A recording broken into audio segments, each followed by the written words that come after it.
신의 한수라는 제목으로 잠깐 말씀을 나누고자 합니다. 본문을 우리가 좀 길게 읽었는데요.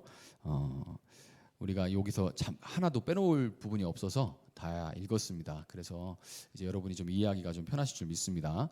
군 시절에 바둑을 제가 한번 우연히 접한 기회가 있었는데 너무너무 재밌더라고요. 그래서 한 1년 정도를 바둑에 좀 빠져 지낸 적이 있습니다.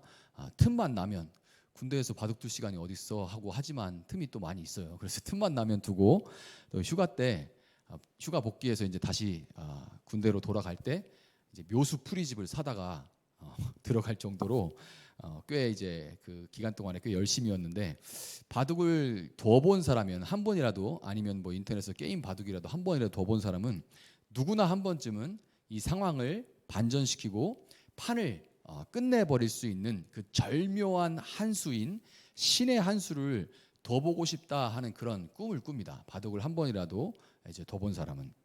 이 신의 한수라는 말이 바둑인들뿐만 아니라, 바둑인들 사이에서는 꽤 오래된 아주 유명한 말인데, 바둑인들뿐만 아니라 대중들 사이에서도 널리 사용되기 시작한 것은 아마도 2013년에 열린 바둑 세계 랭킹 1위인 이 이세돌 구단과, 우리나라에서 역사상 뭐 다른 분들도 많지만 아주 유명한 분이죠. 바둑 세계 랭킹 1위인 이 이세돌 구단과 슈퍼컴퓨터 1000대를 모아두었다라고 일컬어지던, 지금은 그거보다 더 발전됐어요. 그때 당시에 이제 알파고라는 그런 인공지능이 있습니다. 그 알파고와 이세돌 씨의 그 바둑 대결이 있었죠. 대전이 있었는데, 그 이후에 사람들 사이에서 이 신의 한수라는 말이 이제 사용되기 시작됐을 거예요. 당시에 이제 내리 세 판을 연속으로 지던 이세돌 구단이 제4국, 그러니까 네 번째 판에서 흰 돌을 잡고, 바둑은 이제 흰 돌과 검은 돌을 가지고서 서로 싸우잖아요. 근데 흰 돌을 잡고 검은 돌 두 개 사이에 푹 찔러놓은 한수가 있었어요. 아무도 예상하지 못한 그 한수가 있었습니다. 거기다 딱 이제 78수째, 78번째에 그 돌을 그 사이에다가 찔러놨는데, 그 수가 바로 인간은 감히 인공지능을, 인간은 이제 더 이상 인공지능에게 이길 수 없다, 인공지능한테 안 돼라는 소리를 다 뒤엎을 신의 한수, 정말 신의 한수라고 불릴 만한 그런 수였어요. 그 수가 바둑판에 떨어진 다음에, 그 수가 바둑판에 떨어진 후에, 인공지능은 감정이 없잖아요. 근데 이 감정이 없는 인공지능 알파고가 마치 사람이 당황하면 계속해서 실수를 반복하듯이 스스로 무너지는, 자기 자신을 스스로 묶는다고 하죠. 이 자승자박을 거듭하다가 결국에는 누가 얼마나 이겼는지 남은 바둑돌 수를 세어보는 걸 개가라고 하거든요. 그래서 너 몇 개 있고 나 몇 개 있고, 그럼 내가 몇 점 이겼네, 이렇게 개가라고 하는데, 이 개가를 해볼 필요도 없는 압도적인 승리, 그걸 이제 불계승이라고 합니다. 이 불계승을 이 이세돌 구단에게 알파고가 내줬어요. 막 우왕좌왕하다가 이세돌 구단의 이 신의 한수 이후에, 2013년 신의 한수 이후에 2014년에 정우성 씨 주연의 신의 한수라는 영화가 개봉을 했는데, 거의 400만이 볼 정도로 꽤 큰 흥행을 거두었는데, 그때부터 이제 신의 한수라는 용어는 이제 대중들이 널리 사용하는 그런 흔한 용어가 됐어요. 저도 이 영화를 아주 굉장히 재밌게 봤습니다. 그런데 저는 개인적으로 정우성 씨는 안 좋아해요. 왜냐하면 저희 집사람이 정우성 씨를 굉장히 좋아하기 때문에 저는 정우성 씨를 별로 안 좋아합니다. 아무튼 제가 질투의 화신이라서, 아무튼 오늘 본문에도 신의 한수가 등장을 하는데, 그 놀라운 한수는 대제사장들과 장로들 연합, 대제사장들과 장로들이 연합하고, 그리고 예수님 혼자서, 이 그룹 때 예수님 사이에서 벌어진 대국에서 이 신의 한수가 두어집니다. 예수님은 신이신 하나님의 아들이시기 때문에 예수님도 신이시죠. 그러니까 신이신 예수님이 신의 한수를 두신 것이 바로 오늘 본문에 벌어진 사건이에요. 지난주일에 제가 설교를 했을 때 여러분이 들으셨던 것처럼, 예루살렘에 나귀를 타고 입성하신 예수님은 곧바로 성전에 가셔서 말 그대로 성전을 발칵 뒤집어 놨습니다. 우리가 지금은 우리가 성전이라고 여기를 부르지 않지만 그러나 이 예배당에도 누가 와가지고 예수님처럼 했다고 생각해 보세요. 예수님처럼 막 저 헌금만 막 뒤집어 엎고 막 이러면서 그렇게 했다고 여러분 생각해 보세요. 이 작은 예배당에서도 혼란이 꽤 있고 누구야 왜 그런데 이렇게 할 텐데, 그리고 저는 정말 기가 막히겠죠. 그런데 그 성전, 큰 성전에서 수많은 사람들이 모인 데서 그렇게 했으니 발칵 뒤집히고 남을 일이죠. 그래 놓고 나서 이제 예루살렘에서 밖으로 나가셔서 베다니 마을에서 하룻밤을 묵으시고 무화과나무 저주하신 사건 있잖아요. 그러고 나서 이제 아무 일도 없었다는 듯이 하루 후에 다음 날에 예수님은 마치 정말 아무 일도 없었다는 듯이 천연덕스럽게 성전에 들어가서 그곳에 모인 사람들을 가르치고 계셨습니다. 그 소식을 전해 들은 대제사장들과 백성의 장로들은 진짜 어이가 없어가지고 뒷목을 잡고, 혈압이 올라가 뒷목을 잡고 이제 막 뭐야 하고서 막 이제 성전으로 쫓아 나왔죠. 지금 다시 가르치고 다시 왔고 또 가르치고 있다, 이런 얘기를 듣고요. 부랴부랴 쫓아 나오는데 그들은 이제 나와서 예수님에게 따지듯이 한 가지라고도 말할 수 있고 두 가지라고도 부를 수 있는 질문을 던지죠. 그게 뭐예요? 아까 우리 읽었죠? 네가 무슨 권위로 이런 일을 하느냐, 그리고 누가 이런 권위를 주었느냐라는 질문을 던져요. 이 질문은 나름대로 예수님을 공격하고 예수님을 곤란에 빠뜨릴 수 있는 아주 좋은 수입니다. 나름의 좋은 수예요. 그래서 탁 하고 예수님에게 이제 대국에서 이제 예수님에게 공격하는 수를 둔 겁니다. 그들의 질문은 이 답을 얻기 위한 게 아니에요. 예수님이 제 이렇게 뭐 말하는 거를 갖다가 아 그래요 하고 이런 답을, 대화나 타협이나 어떤 답을 원해서 그렇게 질문했던 것이 아니고, 만약 예수님이 어떤 사람 누구누구가 나에게 권위를 부여해줘서 내가 지금 가르치고 있다, 이렇게 답을 한다면 이거는 지금 로마 식민지 시대에서 지금 황제인 시저 이외의 다른 누군가로부터 권위를 부여받아서 지금 가르치고 있다. 지금 자기들이 황제에게 권위를 부여받은 사람들은 자기들이에요. 그런데 자기들은 그 권위를 다시 이렇게 위임해 준 적이 없는데 가르치고 있으니까 내가 누구로부터 받았다. 그러면 이거는 지금 로마 식민지 시대에 반역으로 몰아, 이거 반역이다, 이렇게 몰아갈 수 있는 거예요. 그러니까 그렇게 대답하길 기다리겠죠. 반대로 하나님이 나에게 이런 권위를 줬다라고 예수님이 대답하신다면, 야 어디 하나님이 하나님의 집인 성전을 뒤집어 엎으시라되 혼란스럽게 하라되 하나님이 그런 하나님이 어디 있냐, 이러면서 이제 또 트집을 잡아서 공격을 할 참이에요. 그러니까 어떻게 답을 해도 예수님은 걸리게 돼 있어요. 그러니까 그런 수는 참 좋은 수죠. 이렇게 피해도 저렇게 피해도 걸리니까 나름대로 아주 잘 둔 수입니다. 그런데 인공지능 수천 대를 합친 것처럼 대제사장들과 백성들이 이제 그때까지 이제 살아온 경험과 연륜과 이런 것들을 합쳐서 아주 나름대로의 지혜와 노련함이 묻어나는 공격을 해왔기 때문에 저 같은 하수라면 금방 수세에 몰리고 당황했을 텐데, 그렇지만 역시나 예수님은 이 공격을 당하는 상황을 반전시켜버리고 상대가 스스로 무너져버리게 만들어서 그 판을 끝내버리는 절묘한 수로 그들에게 맞서십니다. 아주 절묘한 수가 여기서 나오는 거예요. 그게 뭐예요? 그들의 질문에 질문으로 답하신 겁니다. 그들의 질문을 질문으로 되받아 버린 거예요. 쫓기거나 이렇게 답하고 저렇게 답해서 쫓겨나가는 게 아니라 그 질문에 그냥 질문으로 답을 해버리신 겁니다. 요한의 세례가 어디로부터 왔느냐? 하늘로부터냐? 사람으로부터냐? 요한의 세례가 하늘로부터냐? 사람으로부터냐? 이렇게 질문으로 되받아 버리시죠. 예수님이 이제 바둑 대국판이라고 하면 딱 하고 예수님이 돌이 바둑판에 딱 떨어지니까 예수님이 야 저거 어떻게 대파냐? 그러니까 예수님이 딱 들어가지고 착착착 해서 하나 집어가지고 딱 놓으니까 이제 알파고가 그랬던 것처럼 나름 고단수인 이 대제사장들과 장로들이 혼란에 빠지고 멘붕에 빠지고 말았어요. 그들은 세례 요한이 살아있을 당시, 이 요단강에서 세례를 줄 당시 그를 하나님이 보내신 사람으로 인정하지 않았습니다. 세례 요한을 하나님의 사람으로 인정하지 않았어요. 그래서 만약 그들이 세례 요한의 그 권위가 하늘로부터, 즉 하나님으로부터 왔다 이렇게 말을 한다면 그들은 스스로 하나님을 인정하지 않는다, 하나님의 권위를 인정하지 않는다 이렇게 고백하는 꼴이 돼버려요. 나 목사인데, 나 대제사장인데 그런데 하나님 권위 인정하지 않아, 이렇게 고백하는 거죠. 그렇다고 사람으로부터 왔다 이렇게 답을 하면 요한이 베푼 세례가 혼자 쇼한 게 돼버리는 거죠. 그냥 아무도 그에게 권위를 주지 않았는데 어느 날 그냥 일어나가지고 내가 세례 줄게 다 모여 이렇게 해버린 것밖에 안 돼. 진짜 혼자 쇼한 것밖에 안 되죠.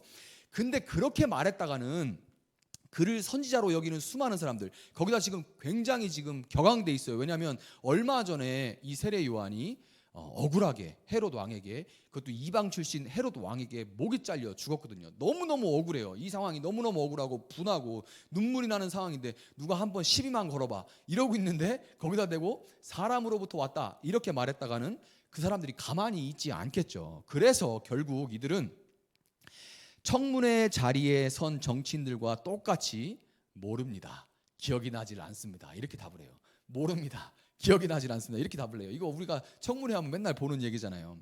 이 답이 스스로 묶는 악수예요. 두면 안 되는 수인데 모릅니다 이렇게 답을 하면서 스스로 매이게 된 거예요. 예수님은 여세를 몰아서 두 개의 비유로 바둑판을 완전 뒤집어 놓으십니다. 바둑판을 완전 뒤집어 버리세요. 이 고수가 두는 신의 한 수의 특징이 뭐냐면 일반인들은 봐도 왜 저렇게 두는지 모른다는 거예요. 근데 이세돌 씨가 그거 뒀을 때 심지어 해설하는 사람들도 왜 저렇게 뒀을까요? 라고 했어요. 몰라요 왜 그렇게 두는지.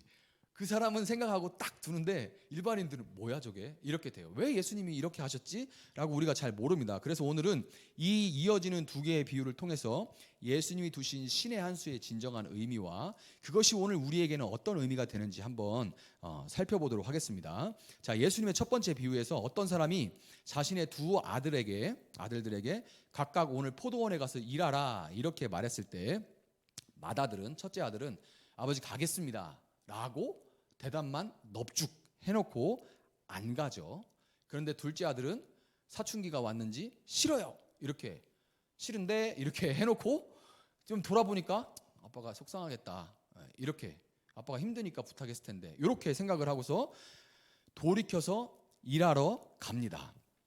이 중 누가 아버지의 뜻대로 한 것이냐 하는 이 아버지의 물음에 대제사장들과 백성의 장로들은 모른다고 답하는 바람에 수세에 몰리게 된 그 상황 때문에, 모른다고 답을 해놓은 바람에 하는 바람에 이제 수세에 몰린 거예요. 다시 공격을 당하는 상황이었기 때문에 예수님이 자신들을 지금 맏아들과, 너희가 바로 맏아들과 같다라고 꾸짖는다는 것을 알면서도 대답을 둘째 아들이요 이렇게 대답을 할 수밖에 없게 된 거예요. 이 공격을 맞받지 못하고 모릅니다 라고 답을 했기 때문에 그때부터는 예수님이 질문해오는 것에 대해서 답을 뭔가 안 해주면 계속 몰라요 이렇게 할 수는 없잖아요. 그러니까 지금 이게 나한테 하는 공격인 줄 알면서도 둘째요 라고 말을 할 수밖에 없는 거예요. 그러니까 스스로 점점점 묶이는 거예요.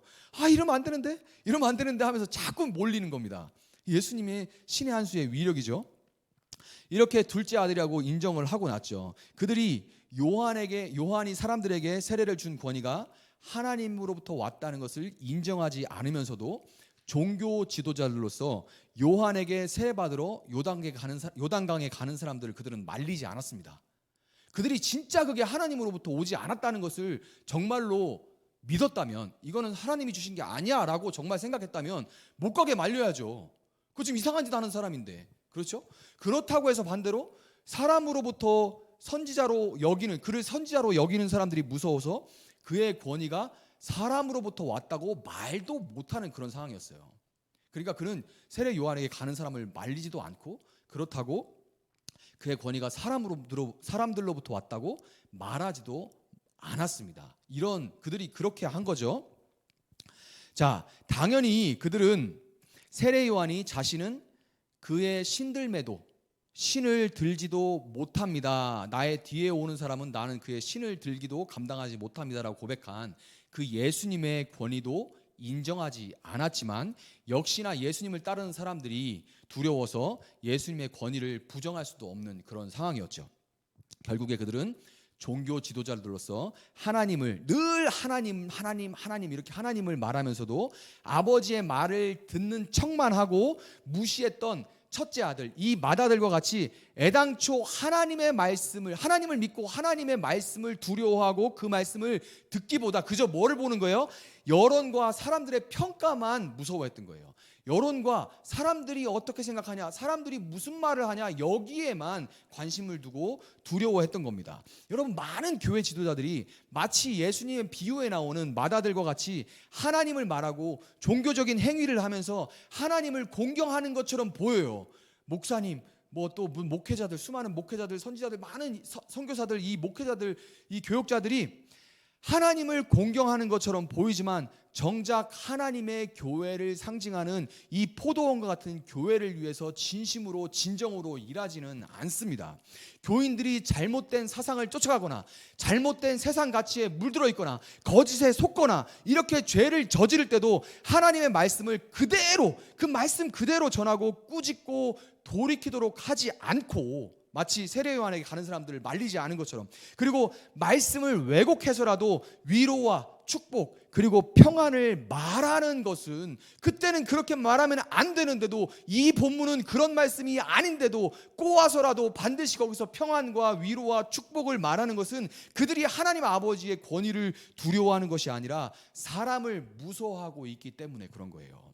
그렇다면 그들은 왜 그렇게 사람들을 두려워하고 사람들의 생각과 마음과 그들의 여론을 그렇게 두려워하는 걸까요? 그 이유는 뭘까요? 그 이유를 우리는 두 번째 비유에서 찾을 수가 있습니다. 두 번째 비유, 한 집주인이 포도원을 만들어서 산 울타리로 두르고 거기에 즙 짜는 틀을 만들고 망대를 짓고 농부들에게 새로 주고 타국에 갔습니다. 시간이 흐르고 열매 거둘 때가 되어서 주인은 그 열매를 받으려고 자기 종들을 이제 열매를 좀 받아와라 하고 보내죠. 새를 줬으니까 이제 소작 농들이 열매를 거두면, 그 소출을 거두면 그들에게 주고 일부만 가져와라, 그렇게 한 거예요. 그런데 이 농부들은 주인이 보낸 종들을 때리고 더 나가서 죽여버렸습니다. 그래서 더 많은 종들을 보냈어요. 말귀를 못 알아들었나? 이러고서 이제 많은 종들을 보냈습니다. 그랬더니 역시나 동일하게 그들에게도 똑같이 행동을 했어요. 마침내 주인이, 야, 이거 안 되겠다, 내 의도가 잘못 전해지나 보다, 그러고서 자기 아들을 보내면 이전과는 달리 존대하고, 그를 좀 존대하고 열매를 보낼 거라고 그렇게 기대를 하고 아들을 보내니까 농부들이 어떻게 해요? 농부들은 주인의 상속자이니 아들을 죽여버리면 그 유산인 땅과 포도원이 자기들 차지가 될 거라고 여겨서 아들을 내쫓아서 죽여버렸습니다. 포도원 밖으로 내쫓아서 거기서 죽여버리고 말았어요. 예수님의 이 비유에 등장하는 농부들은 당연히 누구예요? 이스라엘의 종교 지도자들입니다. 이스라엘의 종교 지도자들이에요. 하나님은 이 포도원으로 상징되는 이스라엘의 상징이 포도원입니다. 그리고 무화과나무와 포도나무가 이스라엘의 상징이에요. 그리고 그것은 이어져서 지금은 교회를 상징하죠. 자, 하나님은 이 포도원을 상징하는 이스라엘이 하나님의 말씀의 뿌리를 내리고 성장해서 삶의 그 말씀의 뿌리를 내리고 이제 잘 자라서 삶의 열매를 맺어 나가기를 바라면서 그 포도원을 농부들에게 맡기셨지만, 이스라엘의 종교 지도자들에게 맡기셨지만, 그들은 하나님께서 보내신 선지자들을 때려서 죽이고, 이사야 선지자는 톱으로 허리가 잘라져서 죽었고, 돌에 맞아 스가랴는 성전에서 돌에 맞아 죽었고, 수많은 선지자들이 이 종교 지도자들에 의해서 죽어나갔어요. 왜? 열매를 달라, 그러고서 왜 안 줘 하고 선지자들을 보내니까 뭐야 그러고서 그냥 막 다 죽여버리고 때리고 그랬던 거죠. 결국 하나님의 아들이신 예수님까지 예루살렘 밖으로 쫓아내서 십자가에서 죽여버리려고 하고 있는 겁니다. 그래서 예수님은 자기가 예루살렘 성 내에서 죽지 않을 것을 알고 계셨어요. 성 밖으로 쫓겨나가서 골고다 언덕 위에서 죽을 거라는 것을 알고 계셨던 거죠. 자, 예수님이 그러니까 왜 그들이 그렇게 한다고, 그렇게 했다고 지금 하시는 거예요? 자신들이 땅과 유산을 차지하고자 하는 겁니다. 자신들이 땅과 유산을, 이 포도원 유산을 차지하기 위해서 그렇게 했다는 거예요. 결국 뭐예요? 결국에 돈입니다. 결국에 땅이고 결국에 돈이에요. 이스라엘의 종교 지도자들이 하나님의 권위보다 사람들을 두려워했던 것은 사람을 배려하고 사람을 염려하고 그 마음 다칠까 봐 이런 게 아닙니다. 이런 게 아니라 그들이 지금 자신들의 위치와 생활과 노후를 책임져 줄 존재들, 곧 돈줄이었기 때문에 그래요. 그러니까 무서워한 거예요. 하나님은 눈에 보이지 않는데 이들이 내 돈줄이기 때문에 무서워한 겁니다. 동일한 일은 오늘도 버젓하게 일어나고 있어요. 예배당 밖에서 어떻게 생활하는지, 예배당 밖에서 믿는 자로 생활하는지, 어떤 식으로 돈을 벌고 있는지, 그 돈이 어떻게 버는 돈인지, 하나님의 사람으로서 벌고 있는 것인지, 그 사람의 평판이 지금 어떤지 알려고도 하지 않고, 안다 해도 꾸짖기는커녕 그렇게 해서 헌금만 많이 한다면 세워주고 축복도 빌어줍니다. 그렇게 하면 안 돼요. 포도가 열매를 맺게 하는 것보다 유산에만 관심이 있기 때문에 그렇게 하는 거죠. 그렇게 하면 선지자와 같이 지금도 담대하게 하나님의 말씀을 그대로 전하고 있는 하나님의 종들도 도매금으로 함께 넘어가서 깨지고 돌에 맞아 죽게 될 것을 알면서도 돈 때문에 헌금을 강요하고 예산을 막 투명하지 않게 방만하게 사용하고 교회 돈을 횡령하고 있습니다. 이런 일이 터지면 정말 안 보이는 자리에서 선지자처럼 피를 토하는 분들도 같이 도매금으로 넘어가서 먹사야 뭐 이러면서 같이 죽을 걸 알면서도 그냥 자기만을 위해서 그렇게 하는 거예요. 그렇게 하면 하나님의 아들 예수님이 다시금 벌겨벗겨진 채 십자가에 못 박혀서 세상 사람들의 조롱거리가 될 것을 알면서도 자, 예수쟁이들 하는 거 봐. 저 교회는 똑같지 뭐. 교회 하는 거 보면 예수가 진짜 있는 게 아니야. 예수는 그냥 2000년 전에 거기 살았던 혁명가였을 뿐이지, 좋은 사람이었을 뿐이지. 저 교회 하는 거 봐.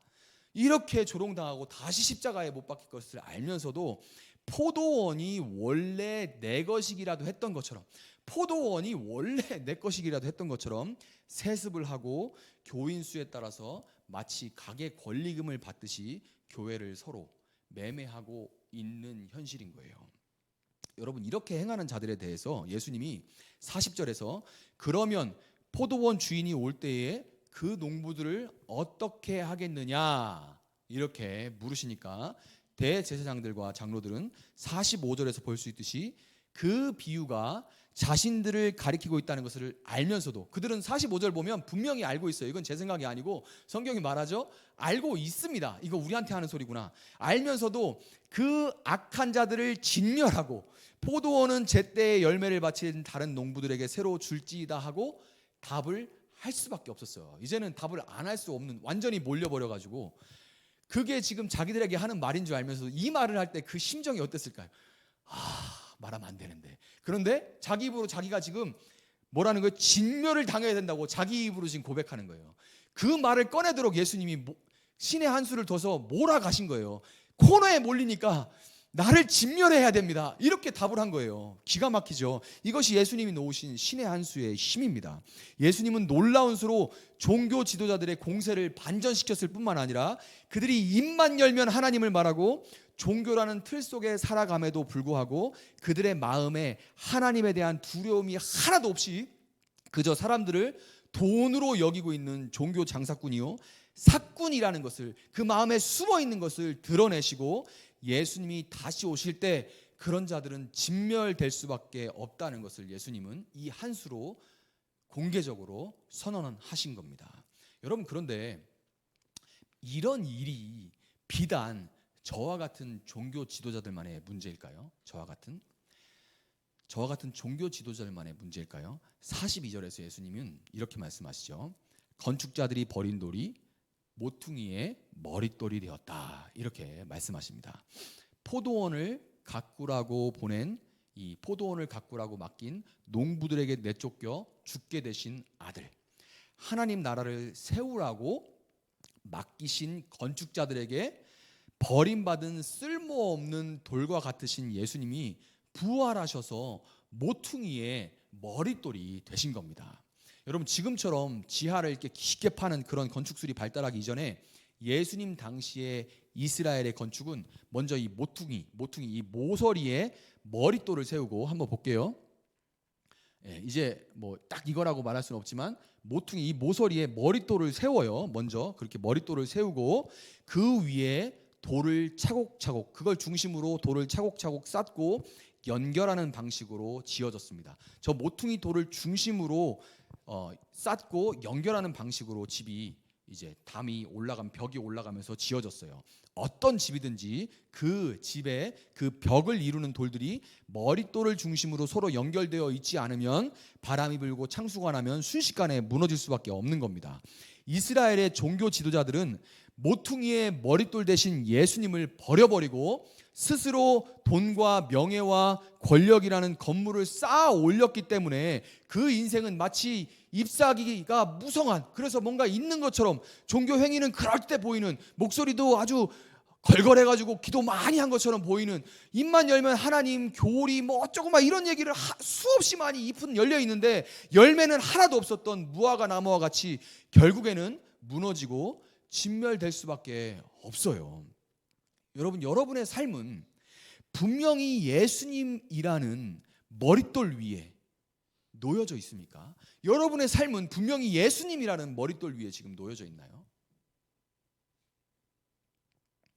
혹시 내 힘과 실력, 이 소유 위에 내 눈에 보기 좋은 것들을, 내 실력과 내 힘과 내 노력, 소유 이런 거를 모퉁이돌로 해서 그 위에 내가 눈에 보기 좋은 것들을 하나하나 이것저것 막 그냥 얼기설기 쌓아 올리면서도 이거 다 하나님을 위한 거야, 하나님을 위한 거야, 하나님을 위해 살고 있어, 이렇게 스스로 주변과 자신을 속이고 있지는 않으십니까? 혹시 여러분들도 가슴을 지금 찌르는 하나님의 말씀에는 귀를 닫아버리고 사람의 귀만 즐겁게 하는 그런 설교나 보장된 구원, 여러분의 구원은 보장돼 있다, 그리고 위로와 관계와 축복 같은 그런 교회를 통한 어떤 유산만을 차지하고자 여러분 기대하고 있지는 않으십니까? 여러분, 예수님은 31절에서 세리들과 창녀들이 이스라엘의 종교 지도자들보다 먼저 하나님 나라에 들어갈 것이다, 이렇게 말씀하십니다. 그들이 먼저 하나님 나라에 들어갈 것이다.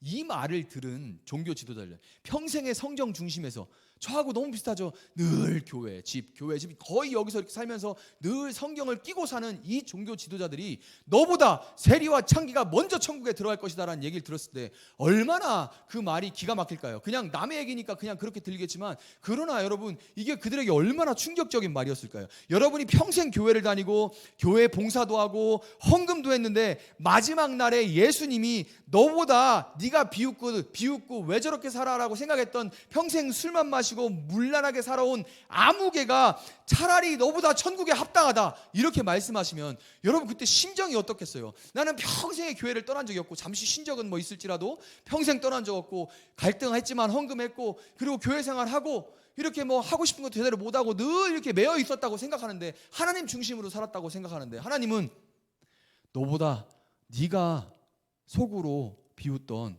그 술 마시고 개차반으로 살았던 그 사람이 더 천국에 합당하다, 이렇게 말하면 여러분 기분이 어떻겠어요? 세리하고 창기는 이스라엘에서 죄인의 대명사였습니다. 그렇기 때문에 그냥 넌 죄인이야 라고 말하는 것보다 세리야 창기와 똑같아 이렇게 말하면 그게 욕이었어요. 그냥 왜냐하면 죄인의 대명사였기 때문이죠. 그래서 그들 자신도 자기들이 죄인인 것을 알고 있었습니다. 자기들이 죄인인 것을 알고 있었고, 내가 얼마나 구원이 필요한 사람인지 알고 있었기에 가난한 마음을 가지고 있었어요. 그들은 가난한 마음, 나 정말 이렇게 살면 안 되는데 나 어떡하지? 그러는 마음을 마음속 깊이 가지고 있었습니다. 그 전형적인 인물이 바로 키가 작았던 세리장 삭개오죠. 정말 돈은 달달달 긁어 모았는데 마음 가운데 마치 키가 작은 것처럼 자존감은 완전히 바닥에, 왜? 이렇게 살면 안 된다는 거 자기 마음 깊은 곳에 알고 있었기 때문에. 그럴수록 사람들이 뭐라고 하면 더 너 돈 있어 막 이러면서 악악을 썼는데, 그러나 자기도 알고 있는 마음 깊은 곳에 난 죄인이야, 난 구원 받았으면 좋겠어라고 생각한 거예요. 그런데 종교 지도자들은 그저 종교 행위에 익숙한 것을 가지고 자신들이 그들보다 낫다는 교만에 빠져서 자기가 얼마나 구원이 필요한 죄인인지 인식하지 못하고 있었던 거예요. 여러분, 예수님은 그 교만하고 드러나지 않는 위선적인 감춰진 죄를, 종교 행위라는 이 껍데기에 가려진 교만을 여러분 내려놓지 못하고 가지고 있는 이 감춰진 죄를 뻔히 드러나 있는 죄보다 더 악하다고 말씀하신 겁니다. 감춰진 죄, 감춰져 있는데 종교 행위로 그냥 덮어놔요. 나중에 자기도 속아. 내가 죄인이라는 거 잘 몰라요. 물론 죄인입니다 고백은 하죠. 그러나 정말 그 내면적인 그 깊은 고백이 안 나와요. 어느 때부턴가 눈물도 안 나고 어느 때부턴가 그 죄인이란 말에 가슴이 떨리지도 않고 두렵지도 않아요. 그래도 나는 신앙생활 하고 있거든요. 교회 생활 하고 있거든요. 해야 될 거 다 하거든요. 목사님 시키는 거 다 해요. 그걸로 그냥 덮는 거예요. 그 드러나지 않은 죄를, 교만한 죄를 뻔히 드러난 죄보다 더 악하다고 예수님 말씀하시는 겁니다. 예수님은 44절에서 이 돌 위에 떨어지는 자는 깨지겠고 이 돌 위 사람 위에 떨어지면 그를 가루로 만들어 흩으리라 하고 경고하십니다. 그렇게 너희가 나는 괜찮아, 그래도 잘 지내고 있지, 내가 말은 안 하지만 그래도 뭐 괜찮은 사람인 것 같아, 이건 여러분 스스로 자존감을 세우기 위해서 그런 말 하지 말라는 얘기가 아니에요. 근데 하나님 앞에서 얘기하는 겁니다. 그렇게 생각하고 있을 때 돌이, 예수님이란 돌이 심판의 날에 그 위에 떨어지면 마치 느부갓네살 왕의 꿈에서 나왔던 신상처럼 박살이 날 거다라고 그렇게 경고하시는 겁니다. 여러분, 예수님이 근데 아직 이런 경고를 하시고 꾸중을 하신다는 것은 반대로 소망이 남아있다는 겁니다. 예수님이 꾸중하시고 경고하신다는 것은 아직 소망이 남아있다는 거예요. 여러분, 포기한 사람은 꾸짖지도 않아요. 포기했는데 왜 꾸짖고 왜 신경을 쓰겠습니까? 교회 생활에 익숙해지고 종교 행위라는 이 껍데기에 가려진 교만을 내려놓고 하나님의 구원을 소망하고 가난하고 겸손한 마음으로 마치 싫다고 했다가 돌이킨 둘째 아들과 같이 내가 얼마나 세리와 같이 물질과 탐욕을 쫓는 그런 삶을 살아왔는지, 내가 얼마나 창기와 같이 세상 문화를 음란하게 쫓아왔는지를 고백하면서 회개할 때 입만 무성한 것이 아니라 진정 이 시장한 예수님께 내어드릴 하나님의 나라가 비로소 열매 맺기 시작한다는 것을 여러분 꼭 기억하시기를 바랍니다. 제 말씀을 정리하도록 하겠습니다. 여러분, 오늘 말씀을 준비를 하면서 저는 어찌 보면 좀 섣부를 수도 있지만 지금 이제 교회가 이제 막 시작해서 세워지는 이때에 번복도 하지 못하게 영상으로 남기면서 말을 하는 것이 좋겠다라는 그런 생각이 강하게 마음에 들었어요. 아시는 분들은 뭐 아시겠지만 제 아내와 제 폰번호가 뒷자리가 3760입니다. 3760이에요. 다 3760인데 한국에 들어오면서 아내와 함께 약속한 것이 있어요. 우리가 만 37세에 한국에 들어왔다. 하나님이 우리 보내셨다고 믿고 들어온 거죠. 여기 할 일이 있다고 생각해서 37세에서 만 60세까지 한국 교회를 섬기다가 내 것이라는 생각이 들 때, 이 포도원은 내 거야라는 생각이 들 때, 내가 어떻게 젊음을 바쳤는데, 내가 얼마나 거기다가 내가 들어오는 모든 수입을 다 썼는데 내 거라는 생각이 들어올 때, 그 유혹이 더 커져서 하나님의 나라보다 내 나라를 만들려고 하기 전에 다시 우리 떠납시다. 어디가 됐든 부르시는 그곳으로 우리가 다시 떠납시다. 이렇게 다짐하면서 일부러 만든 번호예요. 여러분은 제게 맡겨주셨을 뿐이지 제 것이 아닙니다. 세종나비교회도 온전히 하나님의 교회입니다. 아멘입니까? 주어진 시간이 많지가 않아요. 이 말을 준비하면서 이게 지금까지 시간 흘러가는 걸 생각해 보니까 진짜 얼마 안 저는 제가 이 나이가 될 거라고는 생각 못했어요. 저도 여기 있는 형제들의 나이가 있었고 그랬는데 그냥 훌쩍 지나가 버려요. 얼마 남지 않았다. 내가 일할 수 있는, 한국에서 주어진, 또 한국에서 어디로 보낼지는 모르시지만 내게 주어진 시간이 얼마 남지 않았다. 이런 생각이 마음에 찾아왔습니다. 저는 세종나비교회라는 포도원에 속한 여러분 모두가 어느 곳에 있든지 하나님의 말씀을 살아내고 하나님 나라를 증거하는 선교사로서 열매 맺어갈 수 있도록 사꾼이 아니라 집주인의 심정으로 섬기기 위해서 몸부림을 다할 것입니다. 때로 제가 아픈 말을 전해야 할 때도 있을 것이고 함께 울 때도 있을 거예요. 그러나 선하신 주님께서 언젠가 각자의 자리, 보내신 곳에서 선교사로 살아가다가 땅끝에서 함께 만나 웃음 지을 그날을 주실 것을 여러분 소망하면서 오늘 예수님이라는 모퉁이 돌, 예수님이라는 모퉁이의 머릿돌 위에 함께 쌓아지고 연결되어서 아름다운 하나님의 교회를 이루어 갈 수 있기를 사랑하는 예수님의 이름으로 축복합니다.